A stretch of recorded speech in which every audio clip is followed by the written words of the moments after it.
Meenakshi miss cooking சேனலை subscribe பண்ணாதவங்க red colour subscribe பண்ண கிளிக் பண்ணி பக்கத்தில் உள்ள பெல் பட்டனை கிளிக் பண்ணி ஆளுங்கிற ஆப்ஷனை சூஸ் பண்ணிக்கோங்க. Welcome to Meenakshi miss cooking. இங்கே நம்ம பார்க்க போகிற ரெசிபி என்னென்னா முருங்கைக்கீரை சூப். வாங்க முதல்ல ஹார்வெஸ்ட் பண்ணிக்கலாம்.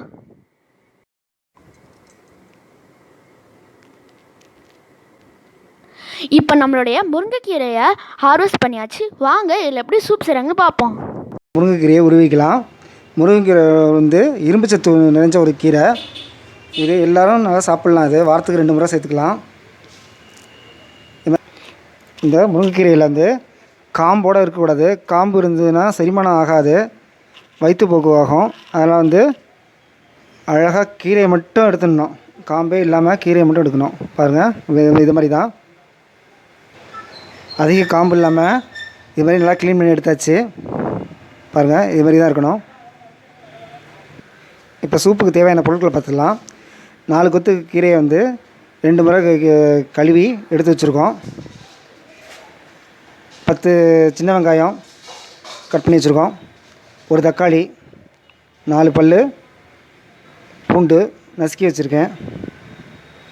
இது இஞ்சி துண்டு சிறிதளவை நசுக்கி துண்டு போட்டு வச்சுருக்கோம். 2 வரமிளகாய், ஜீரகம் 1/2 டேபிள் ஸ்பூன், 1/2 டேபிள் ஸ்பூன் மிளகை பொடி பண்ணி வச்சுருக்கோம். எண்ணெய், உப்பு தேவையான அளவு எடுத்துங்க. இப்போ அடுப்பை பற்ற வச்சு வானொலி போட்டிருக்கோம். வானொலி சூடாகிட்டு எண்ணெய் விட்டுருக்கோம். எண்ணெயும் சூடாகிடுச்சு. இப்போ 1/4 டேபிள் ஸ்பூன் ஜீரகம் சேர்த்துப்போம்.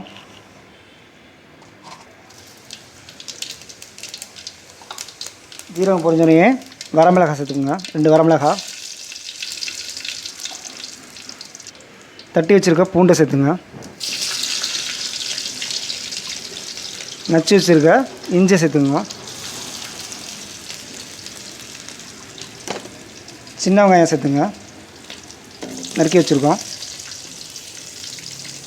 லைட்டாக வதக்குங்க. வெங்காயத்தை வதக்கிட்டு தக்காளியை சேர்த்துப்போம். தக்காளி நல்லா மசிஞ்சு நல்லா வதக்கணும்.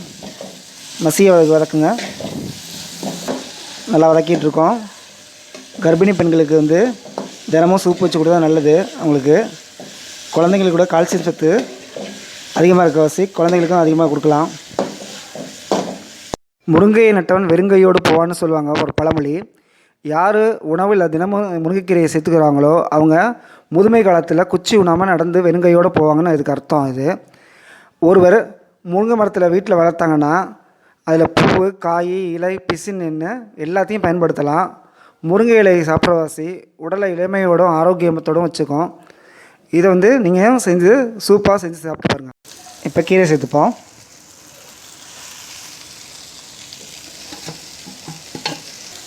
கீரை சீக்கிரம் வெந்துடும். பாருங்கள், 2 வதக்கிலே இதாகிட்டு. இப்போ மஞ்சள் தூள் சேர்த்துப்போம். 1/4 டேபிள் ஸ்பூன் மஞ்சள் தூள். இந்த சூப்புக்கு தேவையான அளவு உப்பு சேர்த்துக்கிறோம். இது 3 பேருக்கான சூப்பு. இது இப்போ 3 கப்பு அளவு தண்ணி ஊற்றிக்கிறேன் நான்.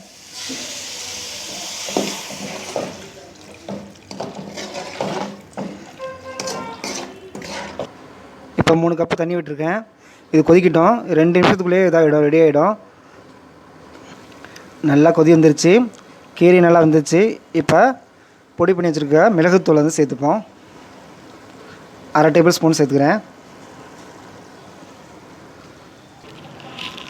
அடுப்பை ஆஃப் பண்ணிக்கலாம்.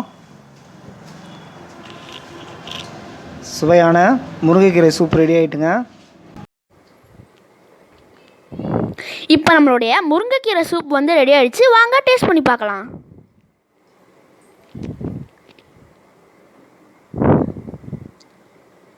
முருங்கைக்கீரை சூப் ரொம்ப சூப்பராக இருக்குது. நீங்களும் உங்கள் வீட்டில் ட்ரை பண்ணி பாருங்கள். இந்த வீடியோ பிடிச்சிருந்தால் மீனாட்சி மிஸ் குக்கிங் சேனலுக்கு லைக் பண்ணுங்கள், ஷேர் பண்ணுங்கள், சப்ஸ்கிரைப் பண்ணுங்கள். மறக்காமல் மேலே உள்ள பெல் பட்டனை கிளிக் பண்ணுங்கள். தேங்க்யூ.